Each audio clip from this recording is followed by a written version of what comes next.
को देने वाले इस व्रत का उद्यापन क्या है और सुमति ने इसको किस तरह से किया है, आप उसे कहिए। श्री कृष्ण जी बोले, प्रथम दिन एक बार भोजन करें, प्रातः काल उठकर स्नान कर गुरु के घर जावें और गुरु से प्रार्थना करें। उद्यापन कार्य में आप मेरे आचार्य हुई। तदनंतर पूर्व कही हुई विधि के अनुसार भक्ति युक्त हो स्नान करें। पवित्र जलों को लीप कर उस पर सर्वतोभद्र मंडल बनावे। उस मंडल पर छिद्र रहित जल से भरा हुआ तांबे या मिट्टी का कलश स्थापित कर उसके कंठदेश को सुंदर वस्त्र से सुशोभित करें। पंचरत्न फल गंध अक्षत से युक्त सुवर्ण सहित उस पर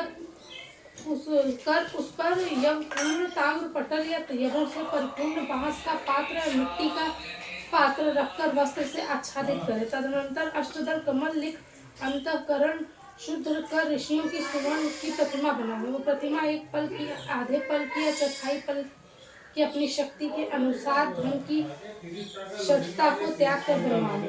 5 रंग का मंडल रचकर फल फूल संयुक्त बंदरवार बांधे। मध्याह्न के समय श्रद्धा युक्त हो भक्ति से ऋषियों का पूजन करे। हे राजेंद्र, कश्यप, अत्रि, भारद्वाज, विश्वामित्र, गौतम, जमदग्नि, वशिष्ठ और साध्वी अरुंधति की कश्यपम इस मंत्र से स्वस्थचित्र से पूजन करे। रात्रि को जागरण करे तथा पुराण आदि का श्रवण कर प्रातः काल नित्य कर्म कर तिल और घी से होम करे। तदनंतर वैदिक या पौराणिक मंत्र आदि स्मृति के स्मार्ट मत से 1008 या 108 आहुति देवे। फिर पूजा कर व्रत करने वाला अपने गुरु जी की पूजा कर स्वर्ण की अंगूठी कुब्रस्त कुंडल देवे और अमृत सदृश भोजन करवावे।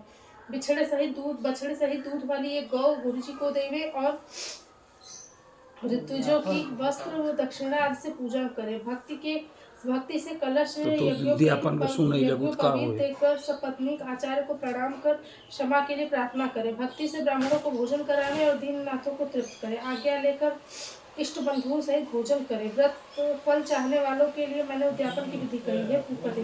इस उद्यापन की श्रेष्ठ विधि को जो इस स्त्री इस प्रकार करती है वह सब पापों से छूटकर स्वर्ग लोक को प्राप्त होती है और इस लोक में बहुत दिनों तक पति सहित पवित्र आचरण वाली होकर पुत्र पौत्राद से वशीभूत हो नाना प्रकार के ऐश्वर्य का भोग कर अंत में निष्पाप और सौभाग्यवती होकर अक्षय गति को प्राप्त होती है।